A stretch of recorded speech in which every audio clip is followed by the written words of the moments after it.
so we can learn a little more. And but probably most importantly is we're trying to develop some active steps that we can take to be more focused in our interactions with our government and our representatives at all levels, including local and so forth. Of course, by far the best way to interact with our government is to vote. And of course, we've got that coming up soon. And so the best way to vote is to become educated and learn a little more about what the issues are and how the incumbents and the candidates feel about those issues. And then we learn that, they tell us what they think, and then we can make our decisions on who to vote for. With the November election coming up, the Michigan Initiative thought it was a great idea and a great opportunity to put this on so that we could bring the incumbents, the candidates, and the residents together in a public forum and have this conversation. So that said, welcome to the Trenton Townhall. As I said, the focus this evening is just to discuss local issues, so there are several that we'll cover for sure. So I would like to begin this evening by introducing all the candidates, not just the ones who are here tonight, but I've prepared a little bio for all of them because there are 8 candidates on the Trenton ballot in November coming up. 2 for mayor and 6 of them for the 3 spots on the city council. I'd like to start, we'll just go down, if you don't mind, I'm going to read a little bit about each candidate. Mayor Steve Rzepa.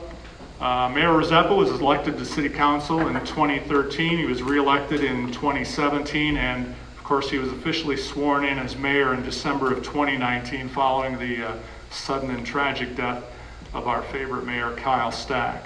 Stephen is employed as the Political and Communications Director for the American Federation of State, Community, and Municipal Employees, Council 25. He is a graduate of the University of Michigan, Ann Arbor with a BA in Public Policy. And quoting his campaign flyer, and I quote, "I'm running to continue to serve as mayor because I love Trenton, our city, and its people. I've spent almost my entire life here, and I want to make sure it's a great place to live for generations to come. I'll continue to provide a fresh perspective and be a voice for all the hardworking families in our city. I'm dedicated to our community, committed to service, and ready to fight for you all. Let's keep Trenton moving forward." Also on the mayoral ballot is candidate Tom Kinney, who of course I'm honored to say is with us here. Elected to 3 terms on the Trenton Board of Education, he currently serves as a trustee and is fiscally responsible for balancing a budget of over $23 million for the school district. Tom has worked for the same employer for the last 28 years with a background in continuous improvement and problem solving.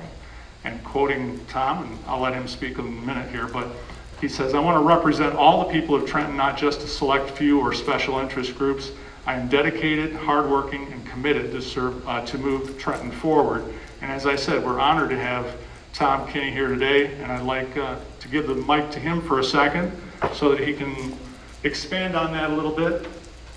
Thank you. Good evening, everyone.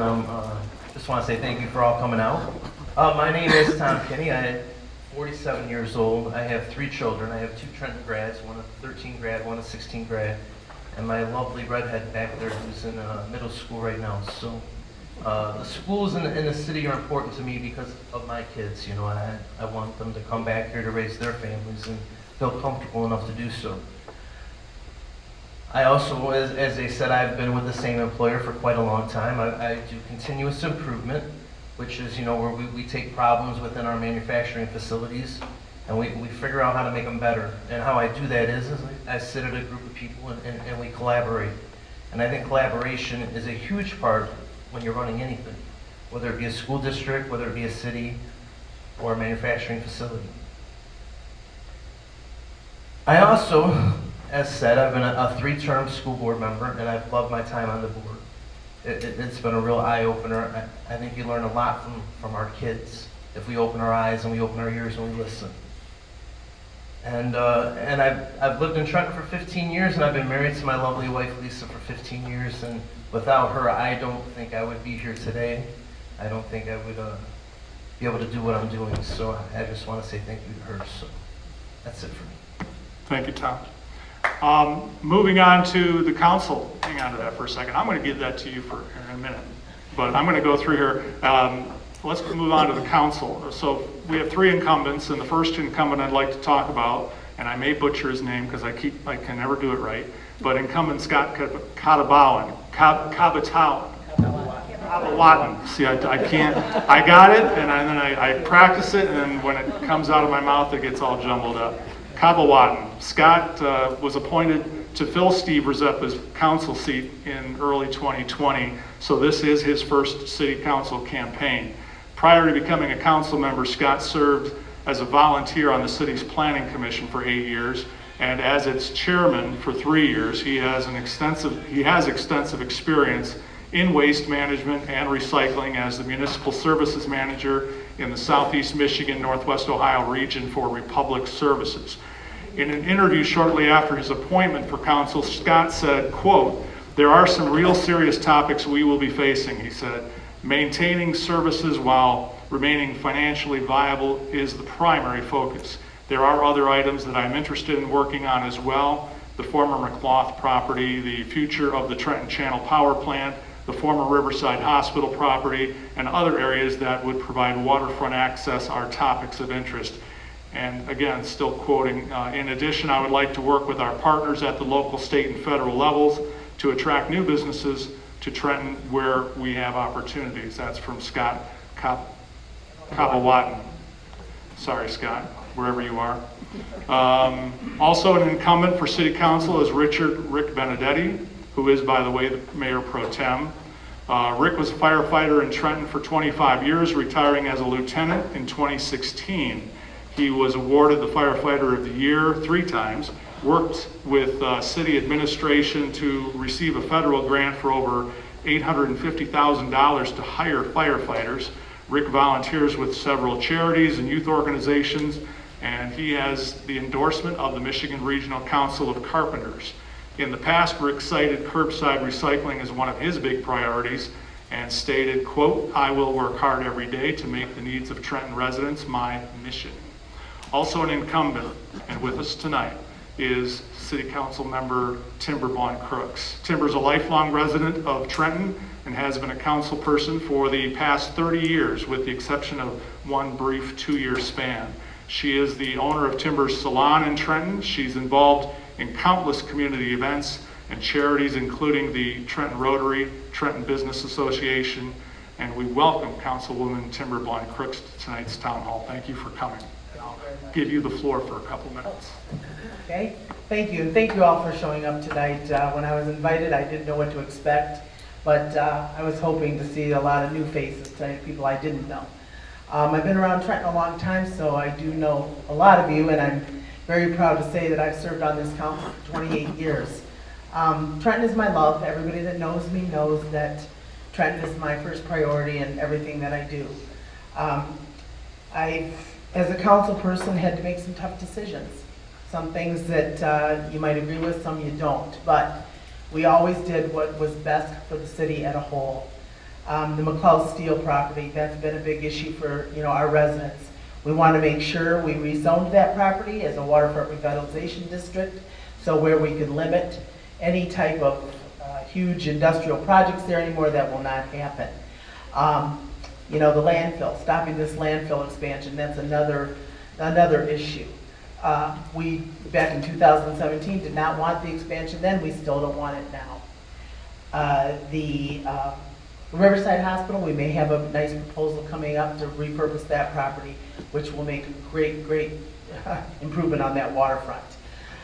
Everything we do is about Trenton, and we have to repurpose the properties that are blighted, and we have to make sure that they bring in jobs and tax dollars to keep our city services what they are. The police department, the fire department, our garbage pickup do not happen without these jobs and without creating more tax dollars. Recycling, we're waiting for a $500,000 grant and another $110,000 grant to start curbside recycling in the spring. It's going to happen whether we have to pay for it or whether we get those grants, but we're looking pretty profitable on that. There's a lot of things in the works downtown. Trenton's coming back. We're getting an influx of new businesses. new loft apartments from John McNally and Joe DeSanto on the corner of West Road and West Jefferson, which are going to be a huge anchor for our downtown. Trenton's on the move. We're going to be a Renaissance community, and I really think we're going to do more on the waterfront and make it a great place to live and work without destroying any of that waterfront or making it heavy industrial like it was in the past. So I know I could rattle on probably all night, you guys. Sorry, thank you. But I just, you know, I'm so passionate about what we're doing and what I've done and what we've done as a council. And I think we're moving the city forward. Thank you. Thank you, Timber. And you know, we will go through some of the issues one by one for the next little while. But I want to continue on with the introduction of the other candidates for City Council. And Jason, I will save you for last, so you have a few minutes. One of the candidates for City Council is Dora Rodriguez.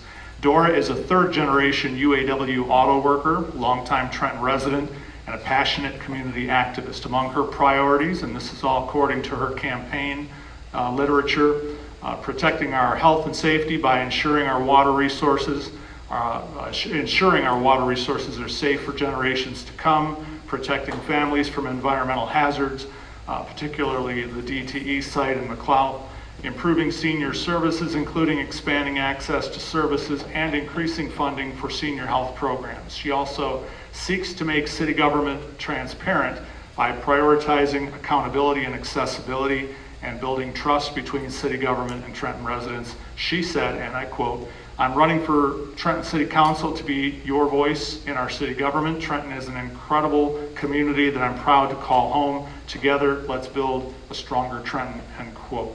Also for City Council candidate Emily Hornbeck. Emily is a wife, mother of 5, and teacher, graduate of Wayne State with a BA and a master's in education. She has been a Trenton resident for a decade. Among Emily's top priorities is curbside recycling.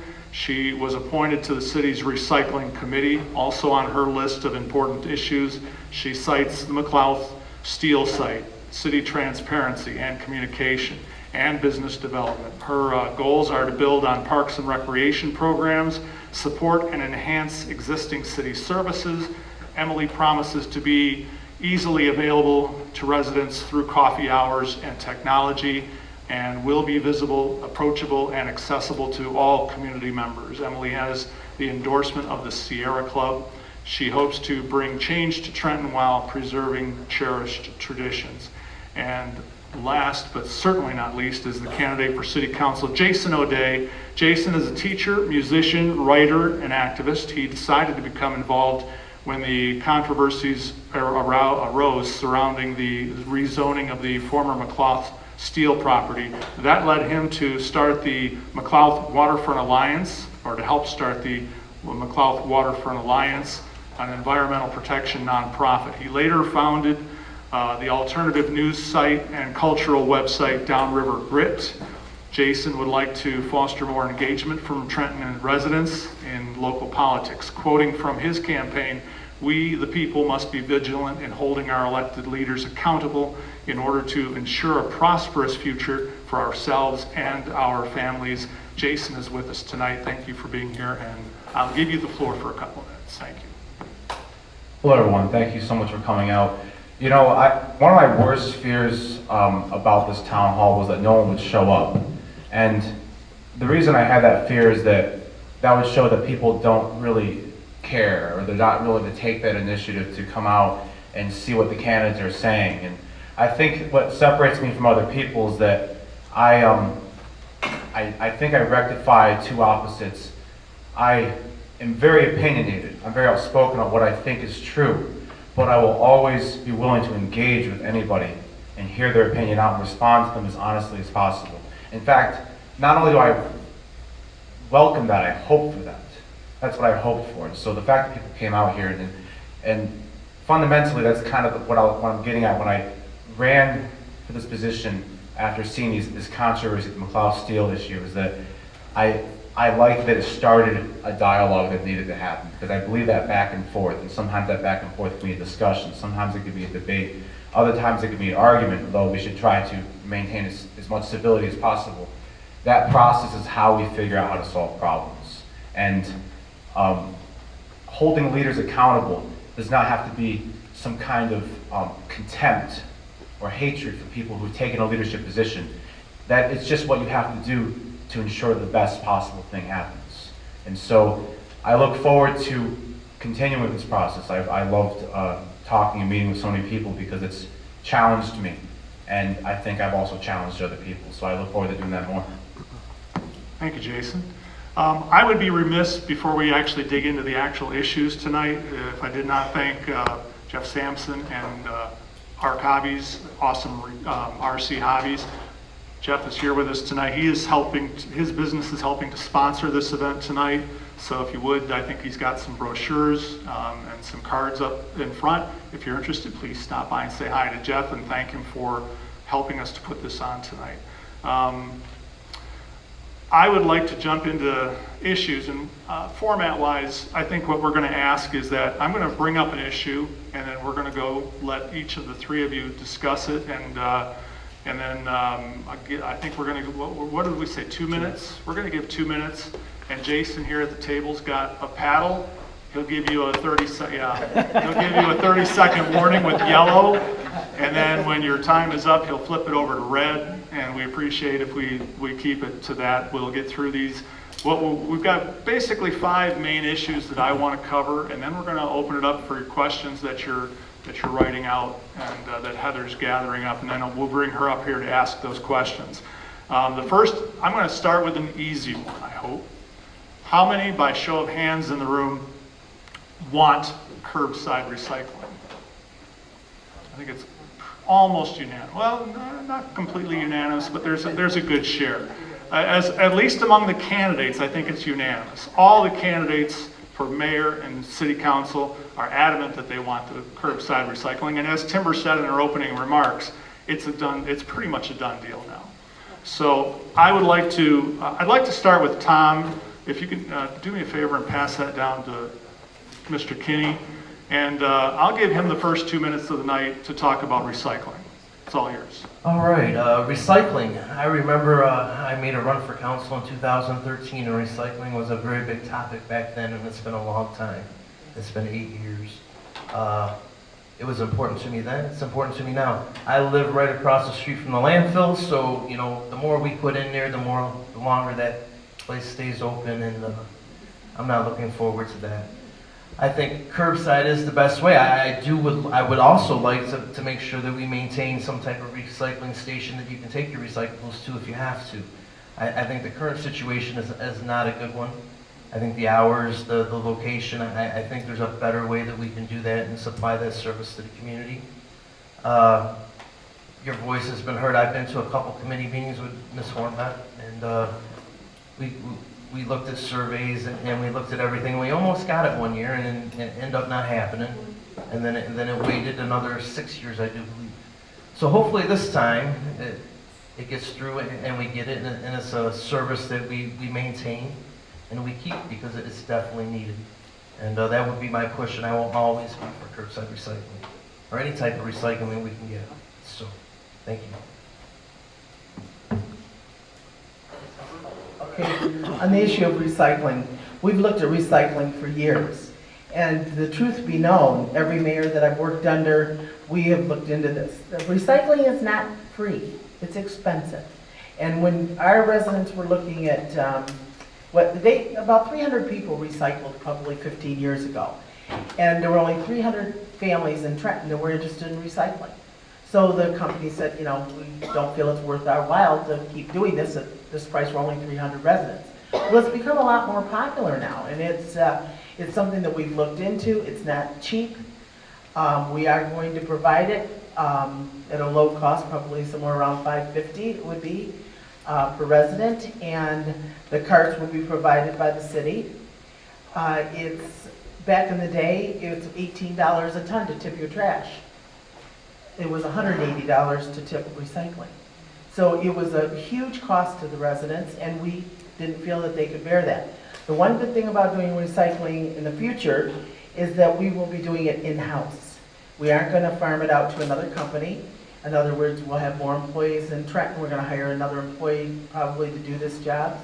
And we'll do it in-house, and I believe that when we do something in-house, in Trenton, it's done better. So that's my whole thing on recycling, and I'm so looking forward to it. Thank you.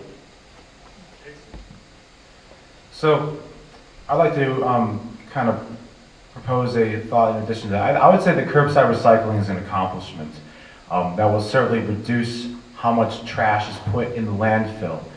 But what I always think about recycling is it's inherently inefficient. You're taking trash, so like this bottled water, for instance, you could recycle this. It costs some money to process it. And so what is inevitably more efficient is to not produce this kind of trash in the first place. And so what I'm going to tell you though is I think that curbside recycling might be the best that the city of Trenton can do. That, because what would you expect from the government? Do you think the government will be able to force everybody to not produce as much trash? That doesn't make any sense. It's beyond the scope of government. And so I guess the caution I would give is that I think curbside recycling is a positive, but we should not, we need to be weary to not be, don't think that this is the solution to the landfill problem. It's not. The solution needs to come from more than just the government. The government can help, but as people in a community, we should be looking at the ways to reduce how much trash we produce. And one of the ways I can give that is, so there's a friend of mine who has beekeeping, and I get honey from the farm from him. And it's a big glass jar, I take it back to him, he fills it with honey. And then I use the honey, and then wash it out, repeat. There's no trash produced. And yet, when you buy honey from the store, there's this big plastic thing that you throw away at the end of it. And so that's a small example of where maybe we could start heading in how we conduct our business and how we get our needs satisfied. Just something to think about. Thank you, Jason. So that's our first topic. That was pretty easy, actually, for the most part. My second topic that I'd like to bring up has to do with the big sites, Mclaugh. I know that's probably one that many people are here tonight specifically to hear about. And I'm going to let Timber take the lead on this one, if you don't mind. I know you've already mentioned this in your opening comments, and it's come up a couple of times. But in your response, we sent out surveys to all the candidates, and I was happy to see that in your response you mentioned this, and in terms of what the most pressing needs for Trenton's business community was the redevelopment and repurposing vacant properties. So I'm going to let you give you a couple minutes to expand on it once again and talk about whether it be Mclaugh, DTE, or the Riverside Hospital. Take your pick or use them all. Well, in respect, they're all the same deal. I mean, the Mclaugh Steel came out that it was the first big major entity that we took on. We knew down the road DTE Energy would probably be going to clean energy and, not coal-fired plant. But the Mclaugh Steel site was a huge undertaking.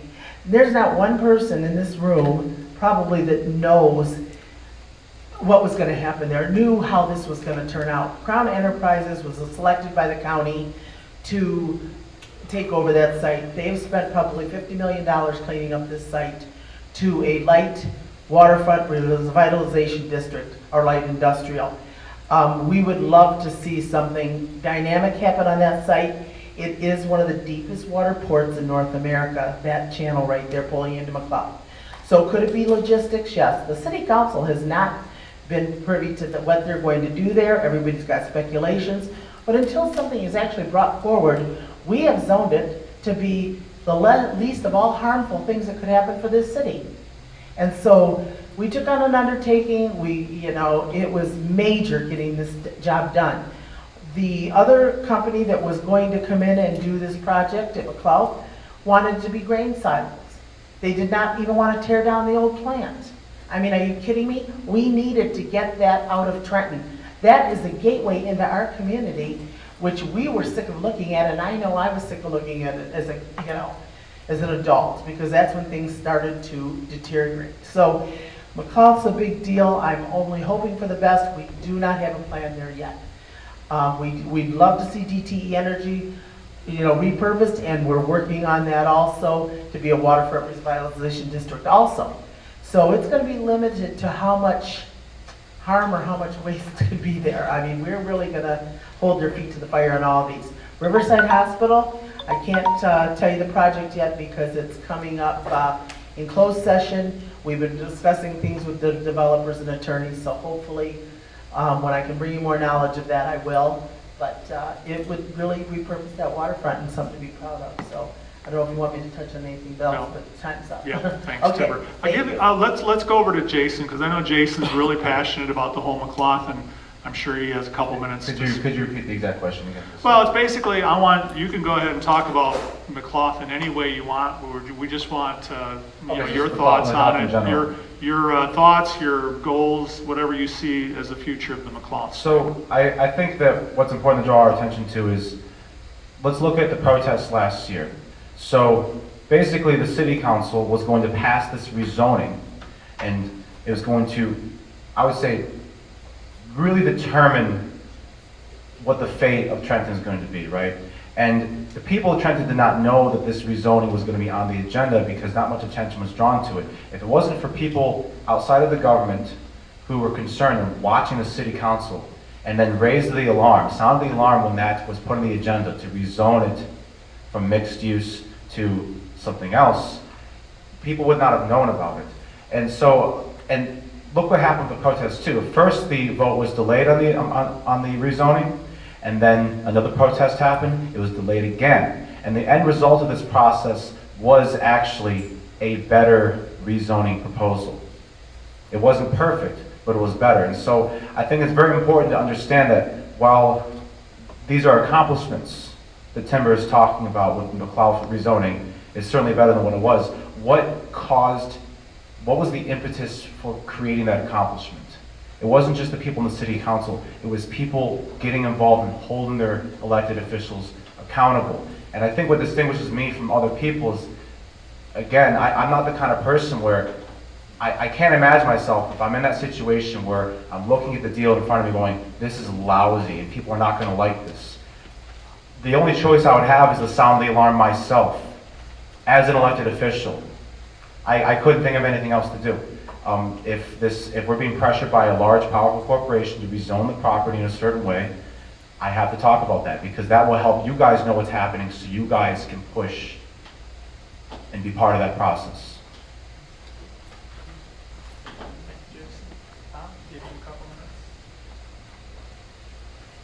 All right, all big issues, been big issues for a long time. Riverside Hospital, a long time. DTE is just a current one, you know, they're not out yet. They're gonna be here soon. The Mclaugh property, that, you know, every time I drive by that property and I don't see those buildings anymore, I just think to myself, you know, I wanna say thank you to Kyle. Because Kyle really worked hard to make sure that that got taken down, cleaned up, and where it sits now. All these properties are privately owned. So, you know, for us to say what we want to do would be like for you to tell me what to do with my house. It's hard. You know, the only thing I can say is that I would diligently work to propose or bring to, you know, a light industrial, mixed use, all that I can. But in the end, you know, these properties are privately owned, like Timber says, and they have, you know, the authority to, you know, do with what's within the limit the city has set. So, you know, we can either fight them, we can work with them, we can do whatever, but, you know, my goal would be is to get something that's gonna benefit our downtown, help our businesses, help our residents down there, bring some tax money in, because we're definitely gonna lose some, and just work together with everybody. It's a situation that probably nobody wants to hear, and it's a situation that is very touchy and very personal, but you know, it's cleaned up, it looks nice, and we don't know what's going to be there yet. And when that time comes, we'll deal with it. And as far as, you know, that's all the properties. They're all privately owned. So we just have to, you know, keep optimistic that, you know, there's something great going to be there that's going to help this city grow. Thank you, Tom. Next issue that I'd like to cover is another big one that many of you probably have heard of. It's been around, the Riverview Landfill. And for this, I'd like to send this over to Jason, because I know you just spoke about it a little bit, about the landfill. I'll give you another couple minutes to even add to your thoughts on landfill expansion and so forth, whatever you want to talk about. So one thing that stuck out to me is that and I don't mean to use these terms divisively. I won't use liberal conservative. I'll just say there's people who are more concerned about the environmental impact of the landfill, and that's why they oppose it. And there's people who are more concerned about the finances. How are we going to bring the tax revenue? And I think the way to kind of rectify that divide is to look at things, think about it like this. When I went to the protest, it was on a Zoom meeting with Wayne County, the Wayne County officials that were in charge of expanding the landfill. They developed that plan. One of the guys on that organization said, it is our job as people working for Wayne County to develop a waste management plan for the next 10 years for Wayne County. That is our job, and we are doing it by expanding the landfill in Riverview. And of course, the city of Riverview said, yes, we want, we're welcoming the expansion because it's going to bring the revenue. But the thing is, while it may be their job to do that, it is our job to advocate for our own well-being. It is our job to push back against a landfill that is lowering people's property values, that is producing, that is wasting land. The land, when that gets used, when the trash is put on top of it, after you're done with it, you have to maintain that landfill after it's capped for 30 years. So we're kicking the can down the road, and future generations have to deal with that. And so I think that's really what we need to focus on. Because while, yes, we're dependent on it for revenue, we can't be dependent on it forever. It's not sustainable. The long-term consequences will be detrimental to future generations. And so I believe in pushing back against it now, because that will also be, it'll create an incentive for elected officials, for people in Trenton and Riverview to develop an alternative way of collecting tax revenue. You have to put that pressure on people to get something done. Timber, you want to opine on the Riverview landfill issue? Yeah. The Riverview landfill issue has been going on since 2017 with the protests down there with the town hall meetings. I've been at them. I stood up against the expansion. Does anybody really think that that should be in the neighborhood that it's in? They have overexpanded that it was ever going to be from the start. How did we just let this get out of hand? I mean, you know, yes, it is the $3 million of their tax revenue, and I understand that. But that should not be in the middle of the neighborhood, especially Trenton and Riverview's nicest homes line up to that landfill. I've spoke out against it. I will speak out against it. Some people tell me don't rock the boat on it. That's their tax dollars. You know, they'll be coming over here telling us to do what, you know, what they want us to do. Well, that's a little different. I think it's blighting our area, and I think this needs to go. I mean, I think this expansion should be done. I've said this at every meeting, and I think there has to be an alternate way to move these kind of landfills to rural areas where there's nothing around that could, you know, harm any of our homes. Or, you know, you drive down King Road, you've got the truck traffic, you've got the harm to the roads, you've got trash in everybody's yards, the smell. I had a client come in the other day at my business and say, what is that smell? It smells like sulfur, it smells like whatever. And so I've been against it from day one. So all I can say is I'll do whatever it takes, and I will continue to do whatever it takes to get, you know, to inhibit that expansion. Thank you. Thank you, Timber. Tom? All right, this is probably my favorite subject. So, you know, my address is pretty known. I live right at the corner of King and Yellow Brick. So I see the big mountain every day. I live the dream, if that's what you want to call it. You know, I pick the trash up out of my yard. I get to smell the lovely smell in my pool. I get the trash in the pool. I get the birds that are flying over. I have, you know, little dogs, and my daughter worries about they're going to get scooped up. So for me, this is a very personal issue. As Timber can attest, I've been to city council meetings quite a few times over the last 10 years about the old landfill. You know, back in Tim Taylor, Terry Tyfer days. So for me, this is something that I would 100% oppose. No exceptions. I mean, you can move the entrance, you can make it smell better, you can keep your trash. But, you know, for environmental issues, our health, you know, and our kids, this is something that, you know, I don't want my grandkids to have to deal with this landfill in 50 years from now. You know, let's let it live its life, let's let it close, and let's move on. And I would not ever be opposed to sitting down with someone from Riverview and saying, hey, how can we help each other around here? You know, so sometimes I think downriver gets, you know, not the best services from our city, or not from our city, but from our state, our county. And sometimes we need to work together to solve problems, and that's something that we can do. That's collaboration. You know, if we have big problems and someone else might have the answer, why not work together to help everybody figure them out? Because in the end, it benefits everybody. You know, what benefits Riverview might benefit Trenton in some way, or what benefits Trenton might benefit Riverview in some sort of way. So I would never be opposed to sit down and working with them, but I will tell you, I 100% oppose this landfill, because right where I live, it's in my backyard, so I live it every day. Thank you. Thanks, Tom. Hang on to that microphone for a second, because I'm going to go to you first on this next subject. And this next subject is one simple word: budget. City budget.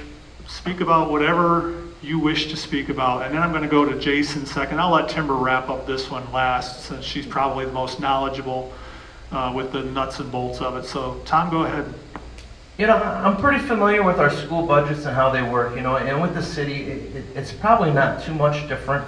You know, you never really know what you're going to get in. You never really know what's going out. You know, you can assume that we're going to get this, and oh, we don't, you know, so you have to make adjustments as you go. You know, and that's where I would say, as a mayor, I would want to surround myself with the most qualified people and the best people to do the jobs in their positions that they should. You know, we would talk. We would look at things, you know, as far as a budget, when you look at ours, you know, ours is pretty good. We do pretty good with our police and fire budgets. We do pretty good with our DPW budgets. The one budget that, you know, kind of has to have some work done, I think, and we take from is our Parks and Rec. And that's a big one for me this year. You know, I feel our Parks and Rec department really needs to be looked at because of the pandemic. You know, our kids and our seniors suffered the most. You know, and what we're offering, and is there something that can bring that out to where we're not taking money out of the general fund to make Parks and Rec solvent? You know, if that was the one issue that I would say would be that. And we have an awesome Parks and Rec department, we really do. But for some reason, and for whatever that is, it seems like the last 4 or 5 years, we're always taking a little bit of money out of here to make that be right. So that's the one area of the budget that I would really like to look into. Is how, and not to say that it's anybody's fault, we just need to work on it and figure out how we can fix it to make it better. Because I want it to work for everybody. And I want to make sure that we're supplying the best programs for our residents, whether that be seniors, kids, or anybody else. Thank you. Thank you. Jason, go ahead. So I was looking at the budget, and a few things became apparent to me. Well, one thing that's really important to point out is our city is currently about $87 million in debt. So we're not doing all that well financially, but when you look at the budget further, you find that there's not really much that can be cut out of the existing spending. 75% of our yearly expenditure is comprised of police, the fire department, Department of Public Works, and retiree benefits. And I mean, trying to cut either of those things, what are you going to do? Cut your police force in half? You're going to cut the fire department of public services, or you're going to cut retiree benefits after they've already been promised and agreed upon? There's not really much you can cut from. And the existing 25%, I mean, yeah, as you mentioned, Tom, like the Parks and Rec, they're all like little slithers making up 1 or 2% of the budget. The only real solution to our financial problems is bringing in money through businesses. You can't raise taxes. I mean, property taxes are you're going to make people move away. The only solution that I can see is bringing in more money. And to also allude to how much worse the situation might actually be is in the mayor's budget recommendation for this last fiscal year, in order to be in the green, in order to not be financially solvent, he was recommending to take one-time payments from these different savings accounts in the city, such as or financing the purchasing of certain public services equipment. And I'm not saying this is like an attack on him, because I see that the city looks like that they're not in the best financial situation, and that the only solution is there's not much left to trim. We need to make money. So that's what I see so far. Thank you, Jason. Timber, I know you probably have a response to that and so forth. Go ahead. Yeah, when I got on the council back in 1991, we had 209 city employees. Today we have around 140. I mean, we have cut this budget as trim as you can cut it and still keep and maintain our city services. People move to Trenton for a reason.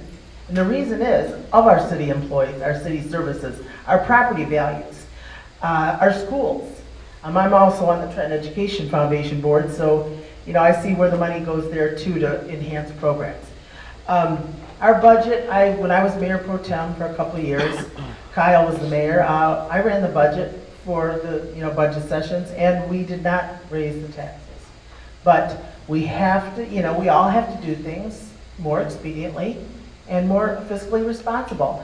Infrastructure. I mean, our state shared revenues have been cut from what's coming down from the federal government and also the state shared revenues. We partnered with other communities in order to maintain services. I mean, for our health care, our employees had to pay 20% of their health care or our state shared revenue was going to be cut. There's so much to it that people don't realize. And I think, you can say you should have done this, you should do that, but I think this is a well-oiled machine. The city of Trenton is, yes, of course, the debt. We have unfunded pension liability and healthcare liability, but that's with every city. That's with every city in the state. We are doing a great job of balancing this budget, and I think people should be proud of this council and the mayor and what he's doing right now. I think the city is moving 100% forward, and this budget is lean and mean, and we are not wasting your tax dollars, I can tell you that. And we got the best city services. That's why people move here. Check out your property values, how much they've gone up in the last couple of years. I think we're doing a great job, and I'm Trenton's biggest cheerleader. Thank you, Timber. Hang on to that microphone because I'm going to let you kick off the last of my 5 issues. And this one is just about downtown development. Let's talk about that for a few minutes, if you would. My favorite subject. I'm passionate about downtown. I'm passionate about business in this community. I am so excited, number one, the one of the Mclaugh deal. I'm so excited to get that down. I'm excited at what's going on downtown. The M&M camping building that was old camping center is going to be, new restaurants and bars. Joe DeSanto, John McNally on the corner, like I said, loft apartments with retail and possibly a rooftop restaurant with retail underneath and apartments. Same thing with the old Animal Crackers, loft apartments and retail on the bottom. We've got the new vintage marketplace that's come to town. We've got All About Grace, that was another repurposed old golf from the old golf shop. We have got, the restaurants are booming. Try to get a seat in a restaurant in Trenton. I mean, places are packed. People love it. And our downtown is coming back. And I was on the Downtown Development Authority for 2 years. Their group has been revitalized. They're coming back, and they're going to be doing a lot more, and they're going to be a lot more involved in what happens downtown. We have just got so many things going. We've sold vacant parking lots. We've repurposed the South Valley Medical Center, the old Kent Bank building. Things are moving. I'm just excited about what Trenton is becoming. When I was a kid here, it was hustling and bustling downtown constantly. And I think we're getting back to that. And I just want to be a part of this renaissance and a part of the plan. I love what's going on downtown. That's basically my passion. Thank you, Timber. Tom, let's go over to Tom, and then we'll let Jason wrap up. All right, our downtown, I was just down there for the sip and stroll the other day, and I'll tell you what, it was really nice to see people out there, and they were eating, drinking, shopping, and it was really nice to see. We need more like that. When you go around and you talk to these business owners, they have some great ideas on how to market and how to make their businesses better. I think we just need to do a better job of listening to them once in a while. I think, the traffic flow, we have to, get people to go down there. We have to have events. We have to have stuff that's going to draw people down there. So when you go back home, you're going to tell your neighbor or someone in Riverview or somewhere else, hey, Trenton's got this going on. This is how we grow. We have to, start from within. And like I said, it was really nice to actually see these new, because I've seen a couple businesses in the last 6 years come and then they go. They come and then they go. I think sustainability is a huge issue. You know, if we can get them to come in, we got to get them to stay. And to get them to stay is dependent on us and dependent on what we do to help them.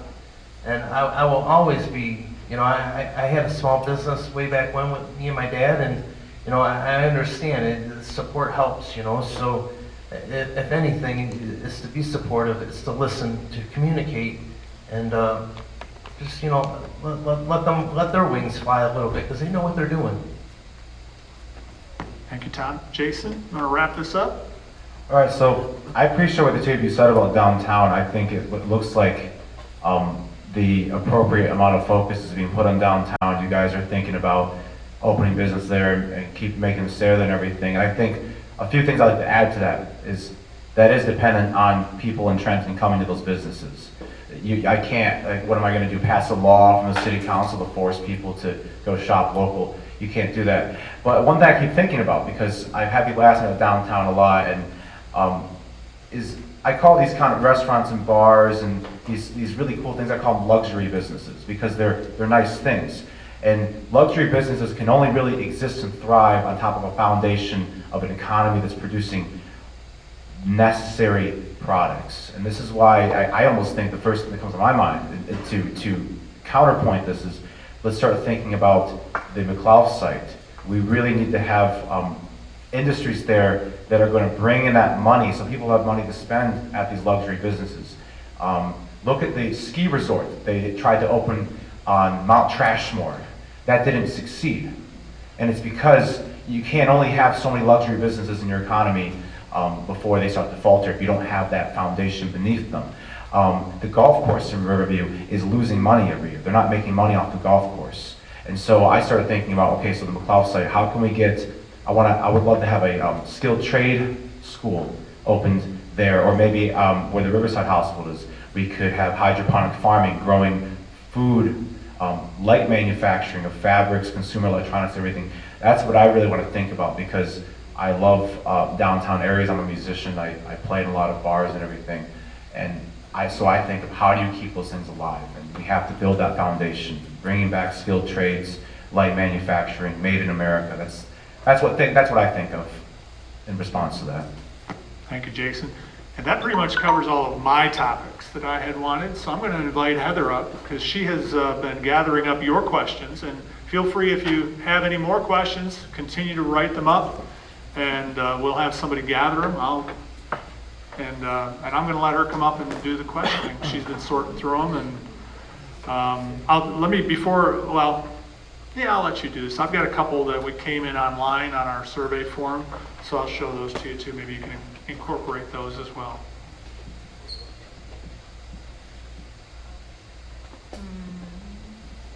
How many questions? You got a lot of questions? All right. How about can we cut this? How about if we cut it down to 1 minute for these questions? Is that all right with you guys? Okay. So we'll give everybody 1 minute to respond to these. Thank you guys for coming tonight. Thank all of you. I'm so excited to see everybody here tonight.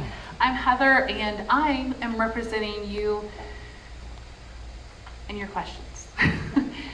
Okay, so I'm excited and interested in this question. What do you plan to do regarding the lack of handicap parking and accessibility? Yes. What we'll do is just raise your hand if you want to speak first. And yeah, I mean, like, just if you're ready to go, okay. We'll do it that way. Okay, thank you, Heather. Regarding the handicap parking, we have made some allowances for some handicap parking in the downtown. I'm on the Economic Development Committee for the city, and we are looking at doing a parking study. Jim Wagner has brought this to our attention, that he feels that we need to do more of a parking study so it is easier accessible. I know, sometimes I have a bad knee and I hate to walk down a city block to try to get to something some nights, but I think we need to incorporate some more handicap parking for the businesses. It's just so hard. I would love to see some type of structure downtown somewhere eventually that we could, handle more parking and let the people that can walk farther, and the people that need to park in front of businesses would have more accessibility to that. Thank you. Yes, I do believe that, you know, that is a problem downtown, is our handicap parking, as well as parking. I mean, it gets pretty tight down there sometimes. When you get down there, you know, all parking, you know, you gotta park halfway down the way there to get to where you gotta get to here. So I understand the need for handicap parking, and this is definitely something that would be looked into. A parking study is a very good assumption that needs to be done. I think that's a possibility. This actually makes me think of a few other things too. So the thing about parking is, and I don't know if you guys have ever driven around trying to find parking in Royal Oak and Detroit. It can be Ann Arbor. It can be such a headache because there's all these parking structures, $10, $15 parking, and there's no side street parking, or it's 30. You know, all these limitations, everything.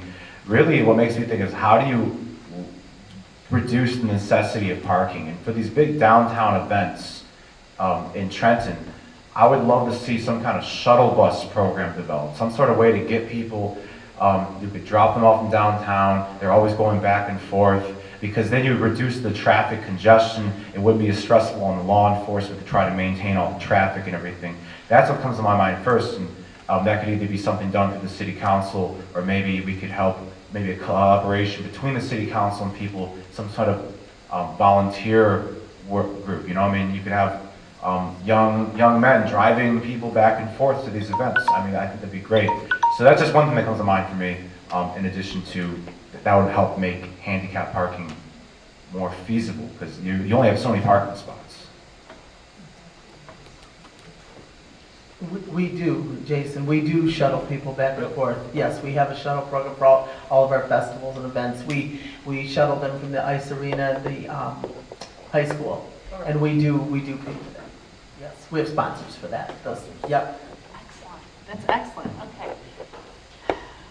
So is anyone policing the Mclaugh site, and by policing what is currently happening on the site? So is there anyone keeping track of what's going on down there?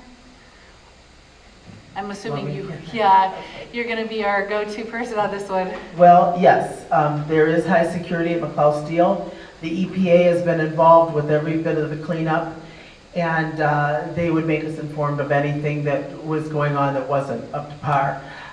They do have high security there, and like I said, everything down there has been policed and security, you know, at night you can see the flashers, you can see the trucks and, you know, going back and forth with security.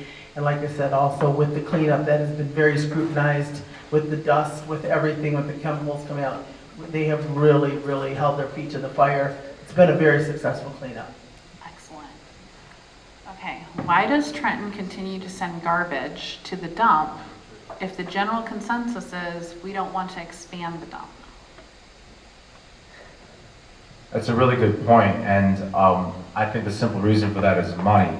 It costs more money to bring the trash farther away from Trenton. The Riverview Landfill is very close by, and to bring it to some of the places south, you know, Monroe or whatever, would cost more money. And so but that's a very good point, that we should try to take our trash somewhere, because then we're less dependent on the Riverview Landfill, and that can give us more leverage when pushing for Riverview to close the landfill. So that's where the curbside recycling comes in, also in the waste reduction. That's really the only way we can do this, either that or making enough more money from extra businesses coming to Trenton so we could pay for that extra cost. But it's got to be a combined effort, I think, of reducing waste, curbside recycling, bringing in more tax revenue through businesses. That's the only way I can really see it being feasible that the city of Trenton can bring the trash to a different landfill.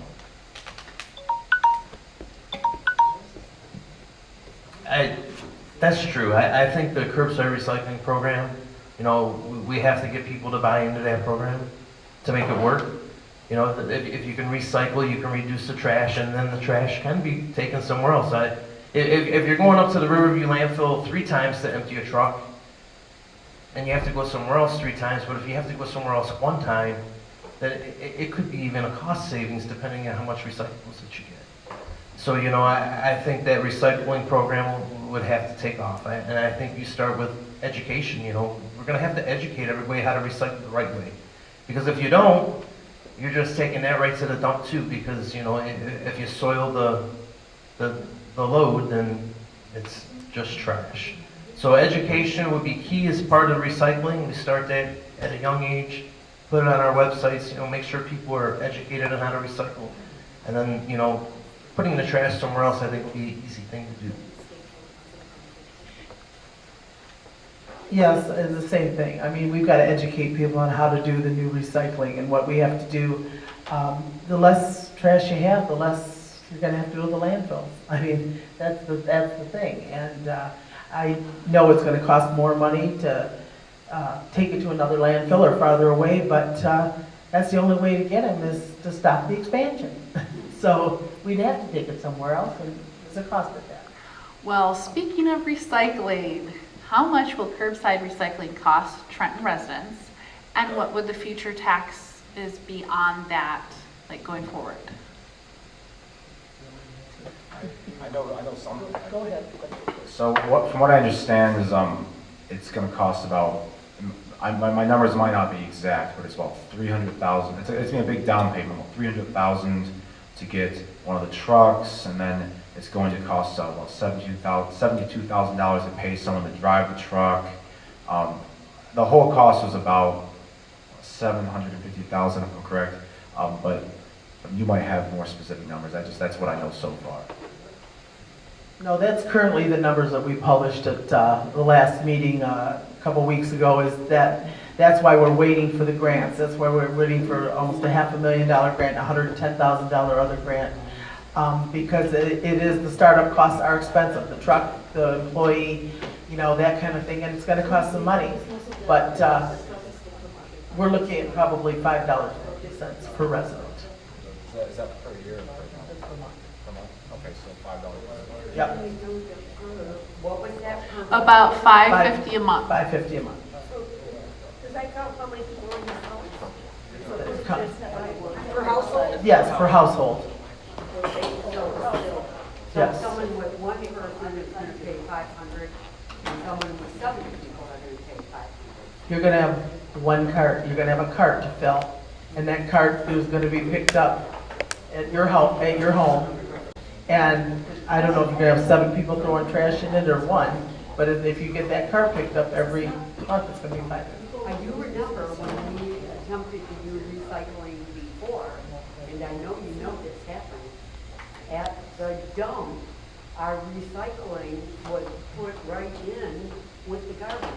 Yes. Many of us, That's why we took so long in making this decision, because people were not recycling correctly. Education is going to be key here. well, and the Excuse dump, me, and I have a people, question. Yes, I know we're doing this curbside recycling, that's a good idea, right.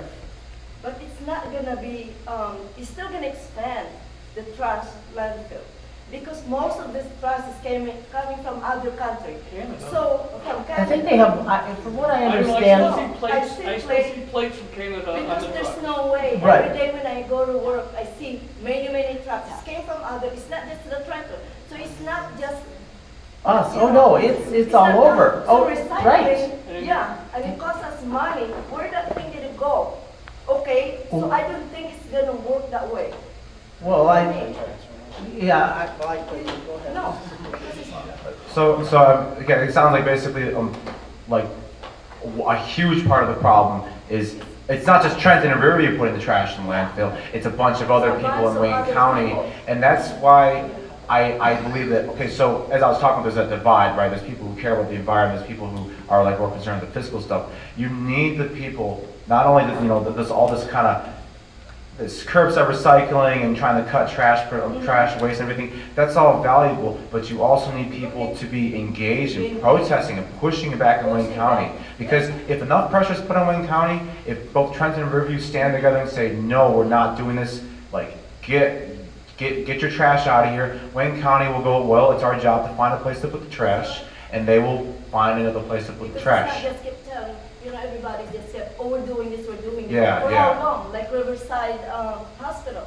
It's been there, I know who bought the property. The property, I know, Decades, and you know? then decades, yeah, everybody's saying this, everybody's saying, oh, we'll do this. How long, for when? How Let me, long, let yeah. me, Jason, let me jump in here, because about the recycling, maybe Timber could, if I understood correctly, and I watched the city council meeting this week, the recycling, if that goes through, the recycled product won't go to the Riverview landfill, that goes to Monroe?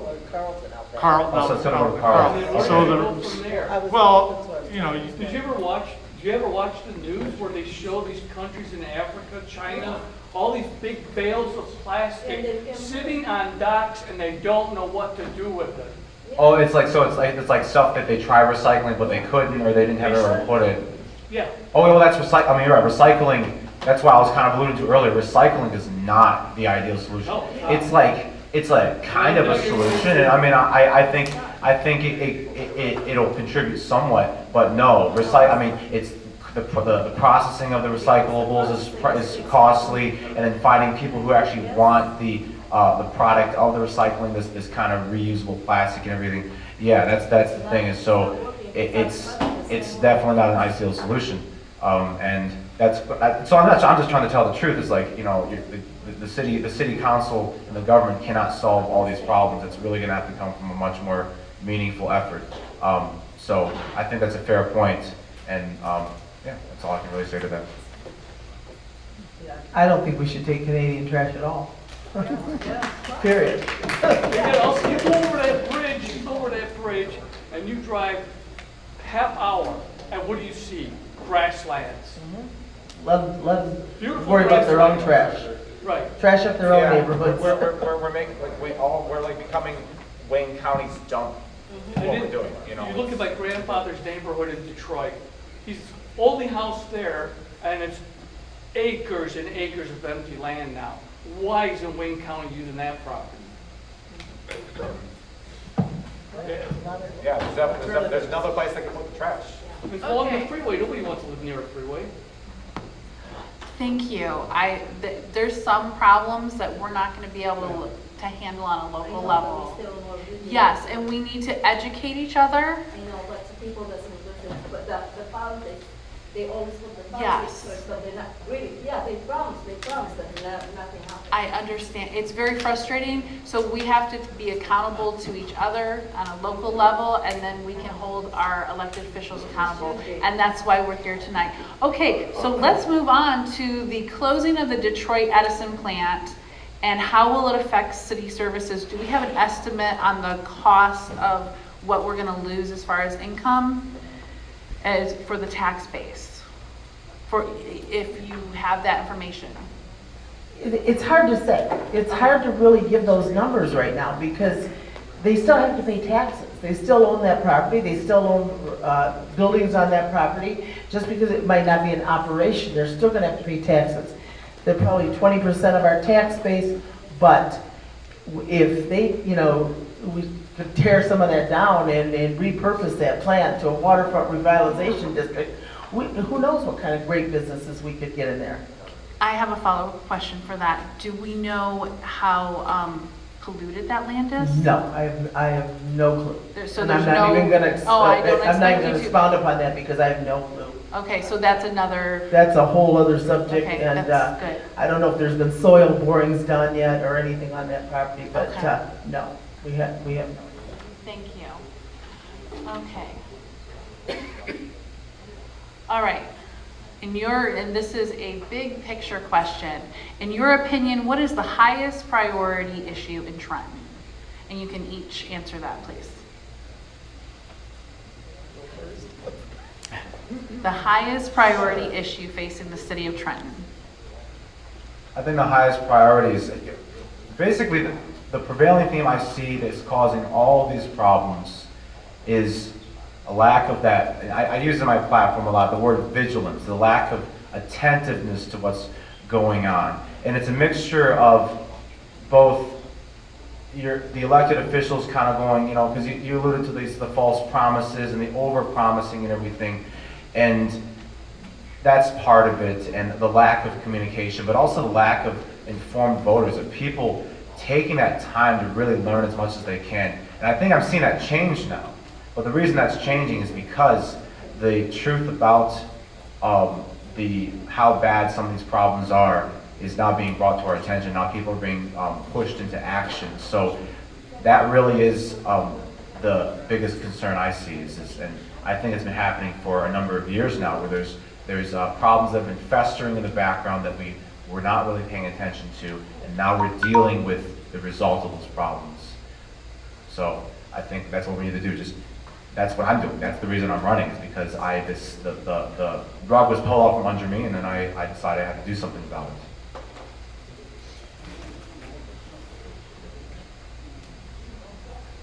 All right, I think our biggest issue is going to be development. You know, what we develop in those areas that are not developed now, because in the long run, that is what's going to determine, you know, the more tax dollars we bring in, we keep our city services. We know we can improve those services. Our Parks and Rec we can improve. If we can't develop and we can't grow, then, you know, you got to have a balanced budget. You know, so what's going to give? You know, so I would say my emphasis would be, you know, what are we going to do with those areas, and how can we attract people to come in here? Because without, you know, a tax base, a growing tax base, you know, other things start to suffer. So the high priority issue for me would be, you know, we have to get things developed. We can't sit on them for 10 years or 15 years or 20 years. You know, it's of most importance that we get that tax base in here so we can keep Trenton. Well, my whole feeling on it, when I talk to people, and I talk to people every day about the city of Trenton, there's those that know and those that think they know. And the bottom line is, you watch council meetings, you get a little tidbit of what's going on. It's nice when you can come down and you can see these council meetings are televised and stuff. It's almost like the squeaky wheel gets the grease. But, you know, back to the vote no on the Mclaugh industrial signs and the stop the landfill and all this, there's only certain things you can stop. There's only certain things you can do legally. You might as well be honest. The residents never had a vote on Mclaugh Steel, vote no on Mclaugh Steel Industrial. They never had a vote on it. But everybody got everybody stirred up to get down there and vote for what? There was nothing to vote for. Here's the thing. Education. Educate yourself on really what the facts are. Trenton is a great town. And we have been through the last 3 or 4 years of some of the most hugest issues this town's going to face. And we're doing a great job at informing the residents the best we can, and not to mention through a pandemic. So it has been a tried and true, you know, through the whole thing. And I just have to say that we got to keep our tax base up, our services up, and keep the best qualified employees that we can. And that's why people live in Trenton.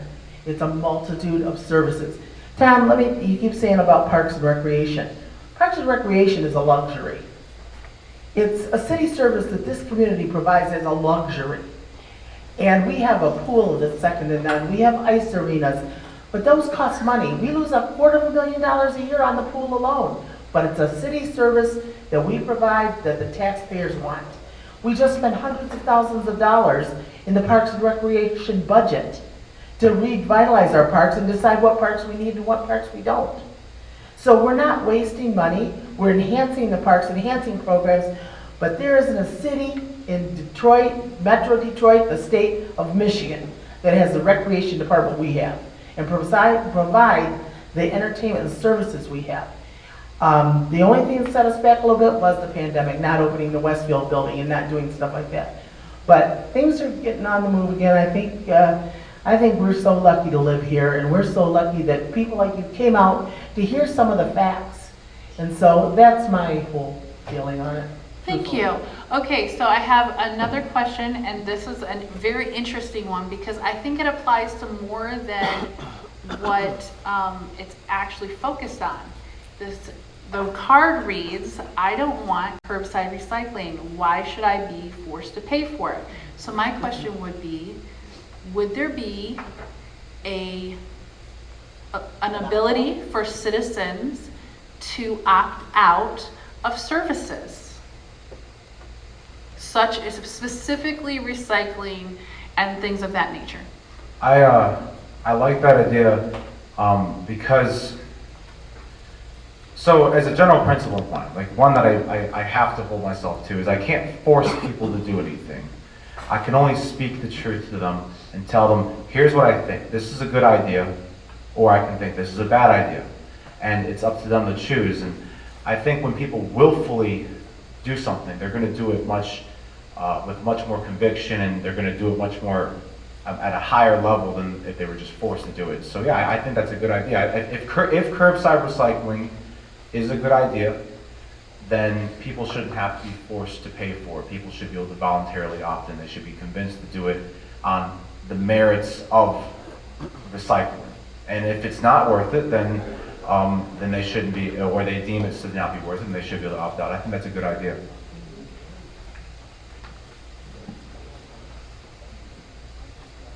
Well, that's an excellent question.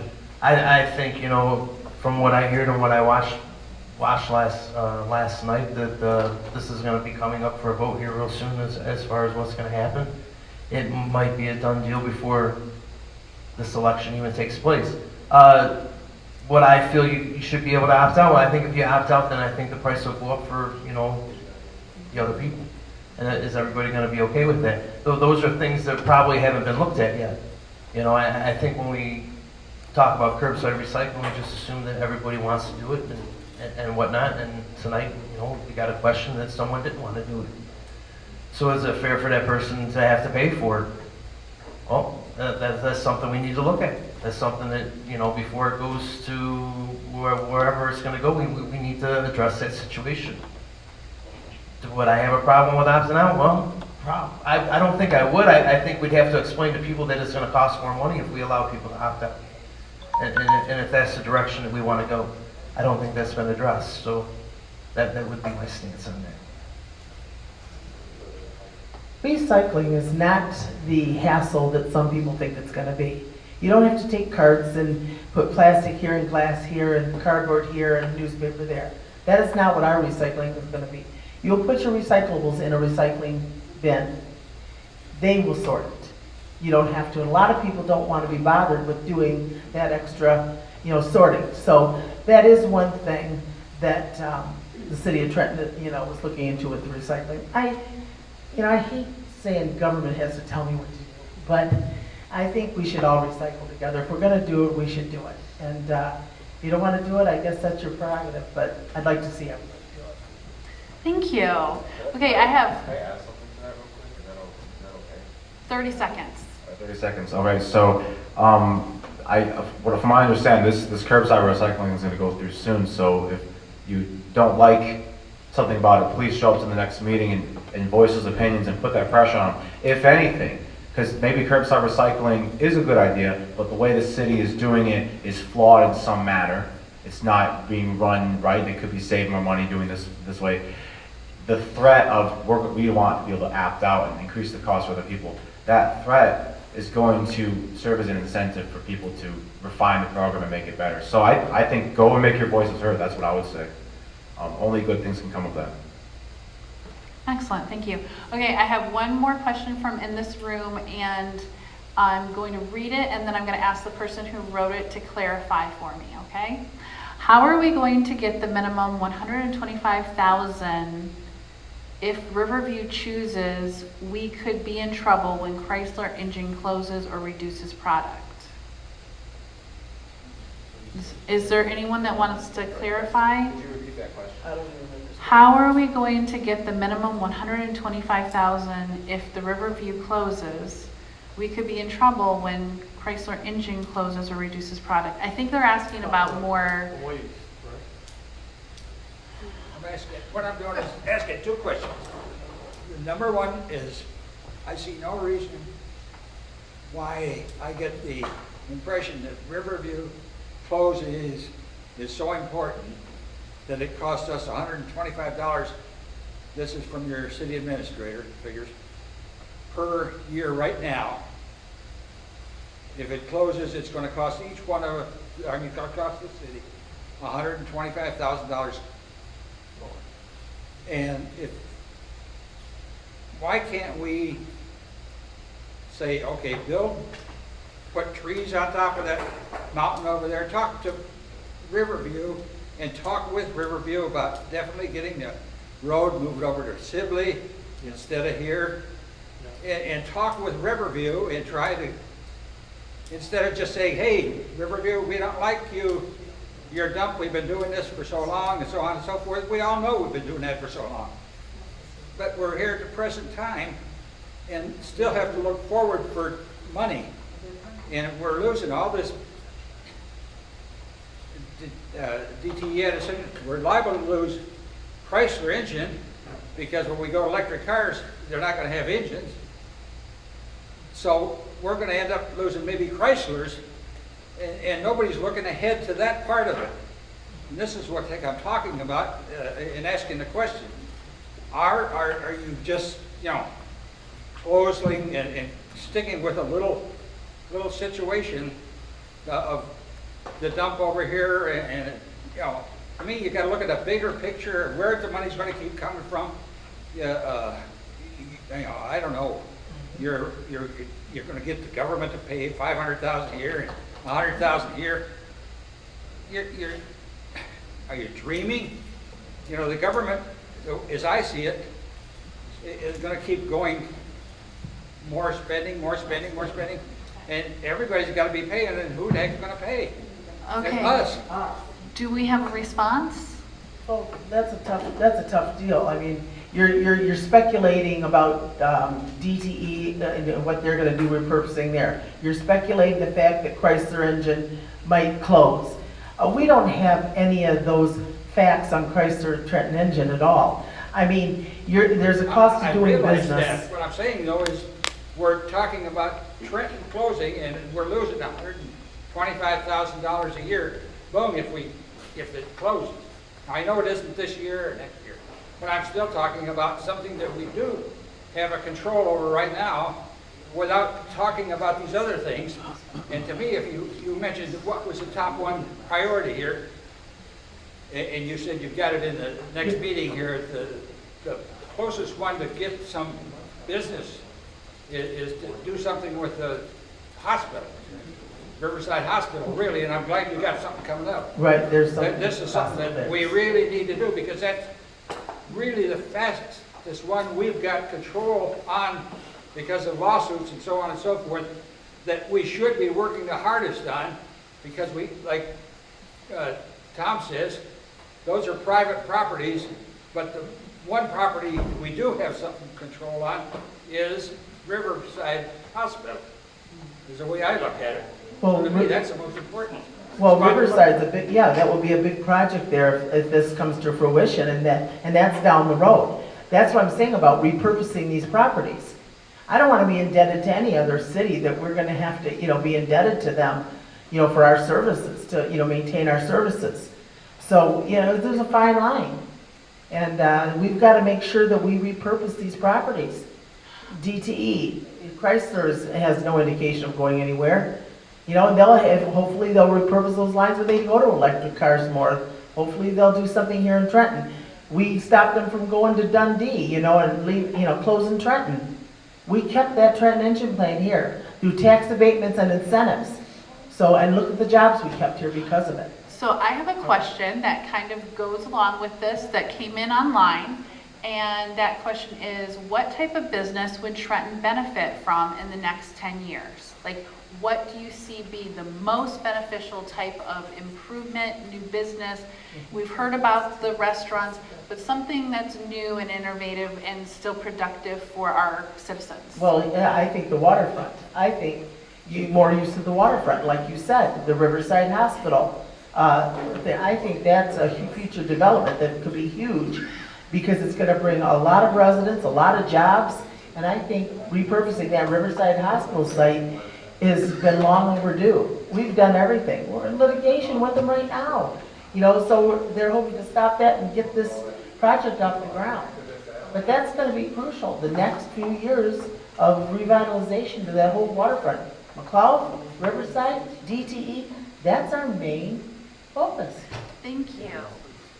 If I may ask, this might be unconventional, in your opinion, since you've been dealing with the litigation and everything, what is the owner of the property, what is his main reason for not tearing down this hospital and selling it off to a business so they can invest in it? Like, why is he holding on to it? What do you think? Because I ask because I think about, like, okay, the solution to getting that property developed is you have to find out this guy owns the property, he paid X amount of dollars for it, and in order for him to sell the property to a potential business venture, he wants to make a profit off of his investments. So I'm trying to think, like, what does this guy want? What is his reason for holding on the property? And then once I know that reason, then that would help me develop an idea of how to get him what he wants so we can get a business there.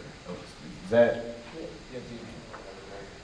That makes, it's almost funny to me. I'm going to give you his phone number, let you call him and ask him. I want you to call Dr. Iqbal Nasir, and I want you to say to him, why haven't you done anything with that property? I'd like to know, yeah. Because I sure would like to know too, because I've met with him 1,000 times and I've had lunch with him. I've darned his socks practically to get that property developed. I know people who Seriously? got cool ideas and stuff. We all have cool ideas. We all know what it should be. It should Okay, be wonderful waterfront let's see condos. what but- Tom has to say. Yeah, I mean, Give me the phone, I'll do it, yeah. You know, like I said, our developments is what's going to make or break the town. You know, what we bring and what I'd like to see is, you know, a Riverside is a prime riverfront location, like Timber said, but there's no way of knowing what that guy wants to do. I mean, like I said, a lot of these properties are privately owned. You know, Dr. Nasir, he's my boss. You- He was my boss. you know, so it's hard. You know, it's like our house. I mean, how can you tell? You know, it's a very difficult situation. But I definitely believe that, you know, the developments in the next 4 to 5 years, and like you said, you know, speculating about DT, or not DTE, but Chrysler. Speculation, they've been a great partner to Trenton for years. DTE, a great partner, business partner for Trenton for years. So, you know, I'm assuming that these entities are working to try to find something to do with their properties. And what that is, it's like a guessing game. There's no way to know. I mean, we can only suggest ideas, but in the end, you know, when you privately own something, it's going to be what it's going to be. But you would hope that, you know. Thank you, excellent. So I'm going to ask the question again, and I'm going to ask you to give me one word, okay? Or maybe 3 words, depending on what it is. The question was, what type of business would benefit Trenton in the next 10 years? Okay. 3 words is difficult. Okay, one of the first things that comes to my mind is skilled trade school. That's one word that comes to mind. American manufacturing is another one that comes to mind. I know that was more words than you asked for, but hydroponic farming, because there's food shortages on the horizon, at least from what I see. So I think we should grow food here in whatever way is possible. And light manufacturing can include things like manufacturing fabrics, consumer electronics, refrigerators, furniture. Thank you, food Jason. products. Yeah, those are the ideas I've been floating in my head. So. Okay, thank you. Yeah, sorry about that. Yes, sure. I think they should use more words. you know, I'd just like to get a grocery store in Trenton. I Where love can you that buy idea. a tomato in Trenton? Let me know. You know, I'm serious. I'm not being funny. Imagine if I we mean, had a store at the house. we have a lot of the waterfront being repurposed and a lot of things are coming, but I have 2 words, grocery store. Wouldn't it be nice to be able to go downtown Trenton or on West Road again and go to Wrigley's or go to, you know, a Kroger or an A&P or a something? I mean, it'd be nice just to have our own grocery store. Excellent, thank you. Tom, do you have anything to add? It's hard to do with 1 word. But I agree with Timber. I think a grocery store would be great. I think, you know, some more retail. You know, we have some great restaurants, some great bars, and we got a few more going in. So I think retail, because you want to go shopping, and you want to go out to eat. You want to, you know, it's what can keep people in our downtown and our West Road and drive them back here. And for them to go out and spread the word, oh my God, Trenton is a place to be. So that's what I would say, retail, more retail. You know, the restaurants are good. Thank you. Okay, so this is the last question. It came in online, and Do you have a plan to deal with the truck traffic entering and exiting the quarry on Fort Road? That area is constantly muddy and a mess from the trucks leaving the quarry. I would suggest moving the entrance to King Road. Yeah, right, but they would. Never thought about it. I mean, this is the first time this has ever come forward. If they have concerns about that, they need to come to a meeting and we can sit down and talk about it. Never thought about it. I'd like the landfill entrance to be on Sibley Road too and not on King Road. So, you know, I'm always willing to have an open door policy, come see us and maybe we could discuss that. I never really paid much attention to that. My response is similar, actually. I haven't thought about that very much. So you can either go to one of the meetings and bring it up, or you can talk to me, and then I'll go to the meeting with you. We'll go down there and talk about that, because similar approach here. I can't say what I don't know, so.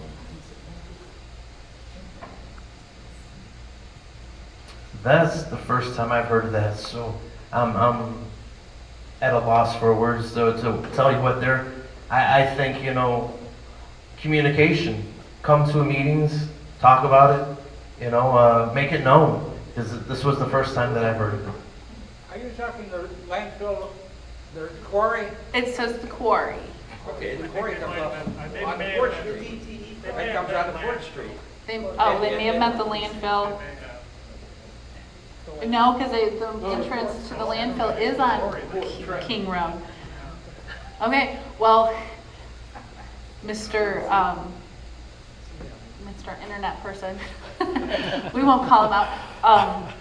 Now, as I understand it, that from what I asked questions about the quarry also, and as I understand it, Eagle did a lot of deal to get the water so that they took the fly ash off of the trucks, and that's why the water comes onto the road, onto 4th Street. Oh, And this is what the administrator told me. That's very important. Trenton administrator told me when I asked about it. Very interesting. And it was, you know, it makes sense. Yeah. We got water maybe, but at least we don't have the stuff flying all over Trenton. Right. Which is a, you know, a good deal, really. Okay, I just want to say thank you for your candid response, especially to that question that you hadn't considered before, and thank you for coming tonight. I've got a question that I'd like to talk to Tom on, and I think it's important to the whole city. Tom, you're on the school board. We've done an excellent job of getting everything fine in the school. But one of the things that bothers me is why did we get a bond that at 5.2% for 30 years? Riverview turns around just after that and gets it at 2.8%. Now that is a big difference. I don't care if we get it at 4% or something like that in terms of getting it down. But why can't we, when the interest rates are low right now, get it down to save us some money to pay for all this stuff that we're talking about? Well, that is something I can definitely bring up I've not heard that from anybody as far as the public, but thank you for bringing that up. That is something I can definitely bring up with our administration at the schools and find out. I know we did take the 2008 bond and we restructured it a few years ago to drop that interest rate. So that's news to me. I will definitely have someone look into that for you.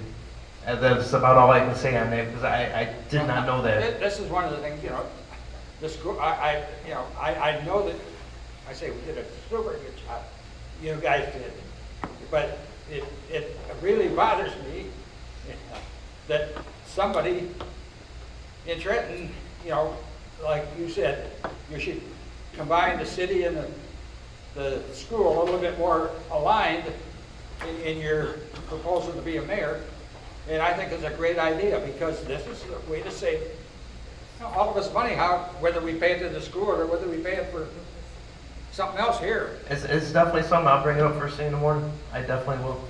Get back with me. Maybe I'll have an answer for you by the end of the day.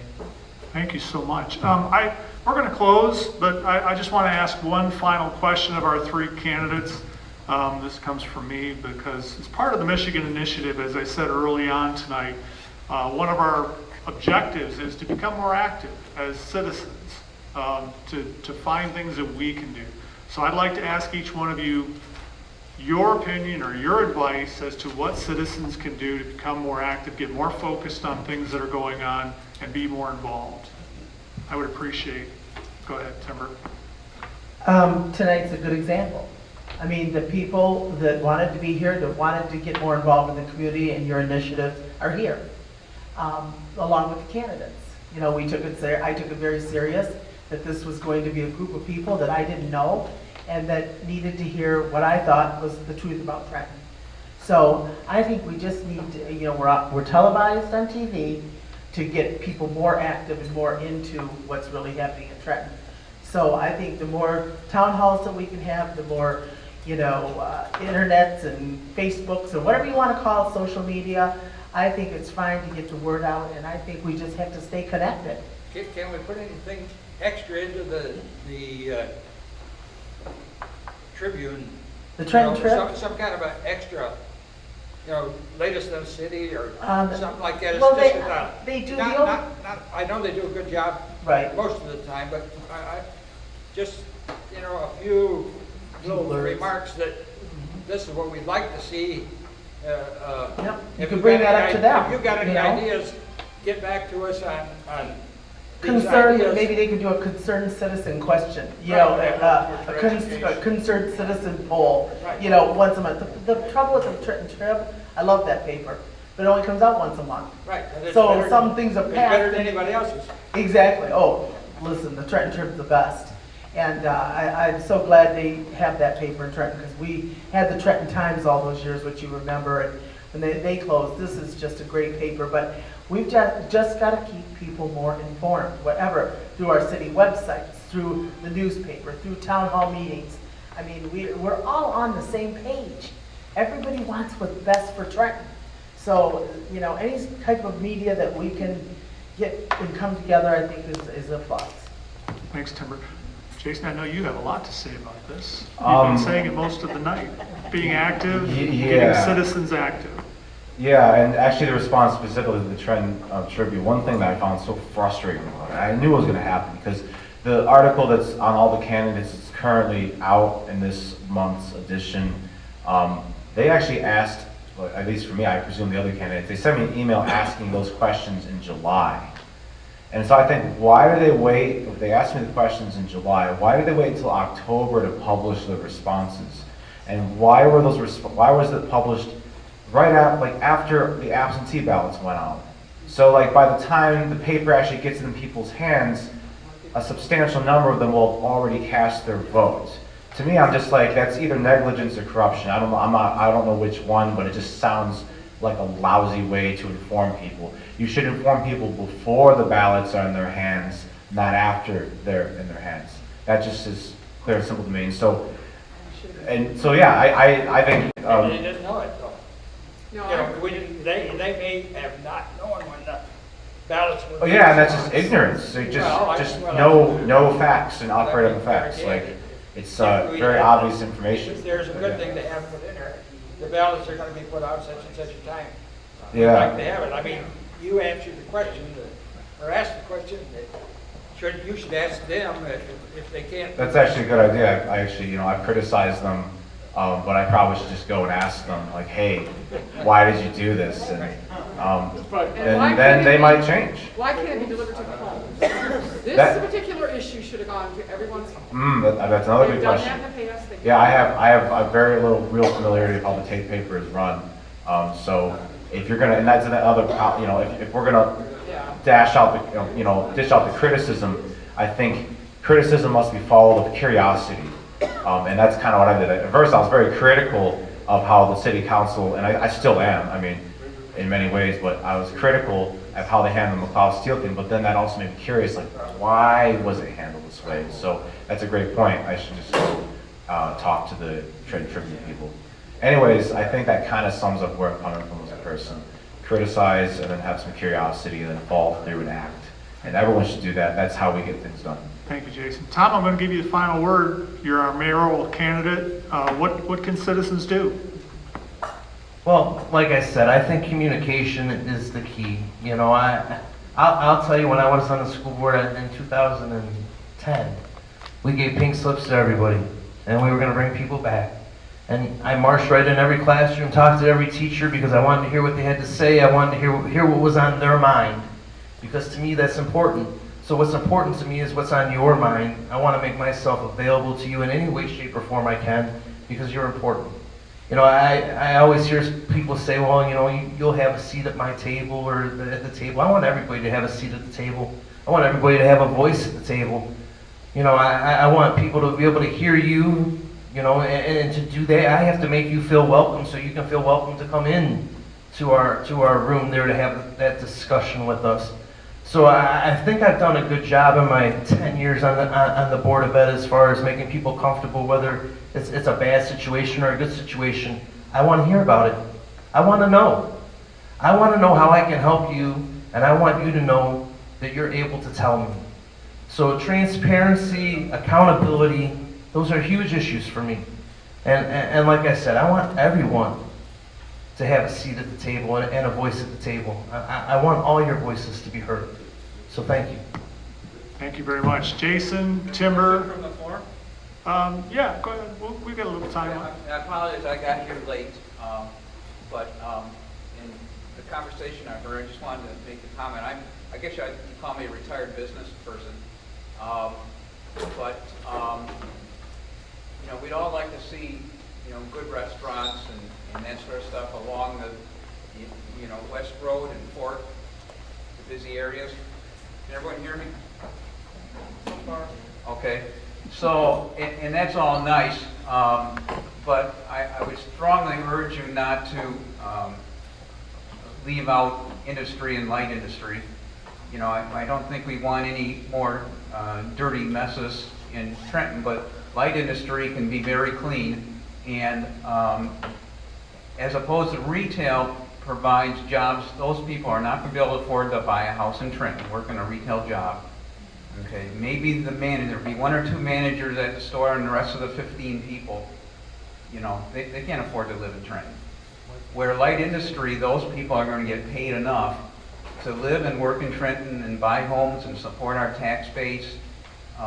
So, you know, it's great to have the night, and we have some nice restaurants in Trenton, and I'm not saying we don't do that, okay? But only one of you mentioned industry up there with that answer, and that just kind of knocked me off my feet, because industry is what's going to support our tax base, people that can buy homes here, and provide the type of citizens and payroll base that we want to have in Trenton. So I just wanted to make that comment. You want to run for city council sometime? Thank you very much. Does anybody want to reply to that? I think that was pretty good the way, you know, I think we did cover a little bit of that earlier. But I think with that, if you guys are all satisfied, all right, great. Thank you for having us. Yeah. Thank you for We coming out. have one more comment over here, or question. Yes. I'm retired now. I used to work at the border at the Ambassador Bridge with U.S. Customs. Well, I worked for a United States Customs broker and Canadian broker. And relating to the landfill, I had to make documentation or prepare documentation for border clearance for shipments coming from Canada, who knows where else, coming into the United States into these landfills. And I had a very, my conscience, I had a very difficult time doing that, because I knew of the circumstances, how it's affecting the people at the end. But I had a job to do, and what I'm trying to make clear tonight is that I think that we need to, in the city here, we need to put more pressure on our elected officials that are behind all this, and make it a little bit easier to understand what we could do in the future, because it should have never happened what they've done here in this area with that landfill. It's created a lot of problems for the community and surrounding communities. So it's just a matter of putting the pressure on our elected officials to have them be a little more responsible for the things that are happening around us and take some of the pressure off of our city council, our city government, and put it on the state and county government. Thank you so much. All right. I'm gonna put the time out on that, and we'll close it up at that. Again, Jason, Timber, Tom, thank you so much for coming out. We really appreciate you participating tonight. Let me make one final comment, if I may. Again, Michigan Initiative, our group meets every couple of weeks. Anybody up at the front there?